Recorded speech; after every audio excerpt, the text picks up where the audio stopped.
Quando o inimigo quiser lutar contra você, o que você faz? Vem, vem inimigo, vem, sai.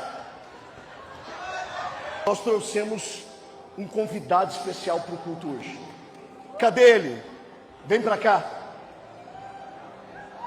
Pega o celular, irmão. Não tem isso em outra igreja não, é só nossa. Deixa eu arrumar o boné aqui. Irmão, só tem na Síria isso aqui. Deixa eu te falar, ainda há lugar na mesa para beber. No vinho que Jesus deixou pra você, em teu sangue há poder.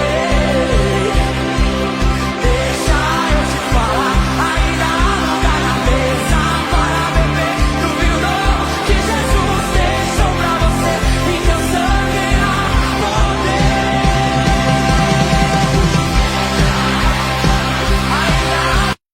Musiquinha legal, né? É, musiquinha legal. Com toda a sonoridade que é feita, as caixas de som distribuídas, o jogo de luz que é refletido sobre o palco, aquele painel luminoso, aquela TV de LED imensa ali no fundo do palco, tudo aquilo é meticulosamente pensado, porque caracteriza um viés no meio religioso que é de entretenimento, do uso do sagrado e dos conteúdos da Bíblia para entreter, com o uso de tecnologia robusta para estimular e produzir no cérebro um euforismo, uma hiperprodução da dopamina, que é o neurotransmissor do prazer e do bem-estar. Sim, e a tecnologia, ela dispõe de recursos demasiados para esse tipo de finalidade, e é esse nicho de trabalho e de atuação que muitos religiosos têm encontrado para poder incorporar poder e produzir adesão ao seu próprio segmento e denominação religiosa. Porque, apesar de ter uma tecnologia meticulosamente trabalhada por uma fenomenologia humana e física para produzir as sensações, lá dentro o discurso é outro. Eles dizem que o que você sente lá é unção, entendeu? Difícil é você sentir essa mesma sensação que você sente lá dentro de um hospital, dentro de um velório, ou dentro do cotidiano conforme os rigores da realidade natural da vida.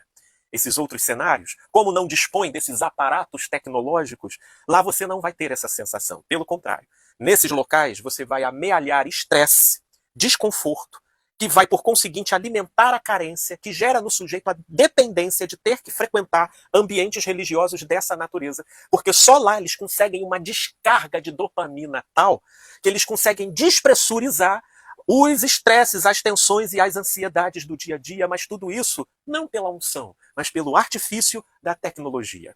Olha, eu falo para vocês, se vocês colocarem um óculos de realidade virtual e se entregarem a determinados jogos, no modo como eles estão se desenvolvendo, de uma forma tão realística e interativa, vocês vão produzir o mesmo efeito do que frequentar essas igrejas.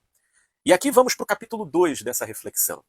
Se por um lado, no meio evangélico religioso, você tem a vertente restritiva, repressiva, onde tudo é demônio e tudo é pecado, que é um dos polos, nessa bipolaridade você tem o outro lado representado aí por essa igreja, onde há um arreganhamento ingênuo, eufórico, como de uma criançazinha que fica ali, sem a menor reflexão, sem a menor ponderação e cautela, para que se entre com sobriedade no solo dos impactos do que essa tecnologia pode produzir no nosso cérebro e na nossa alma, que são temas que têm sido debatidos e ainda não devidamente concluídos por pensadores e especialistas que se debruçam constantemente sobre o tema, mas que essa outra polaridade do meio religioso já enaltece e recebe em cima do púlpito como se estivesse recebendo o próprio Jesus. E agora com vocês um convidado só tem aqui na igreja. E aí tá lá o robozinho pulando e tá todo mundo enfeitiçado. Sabe por quê?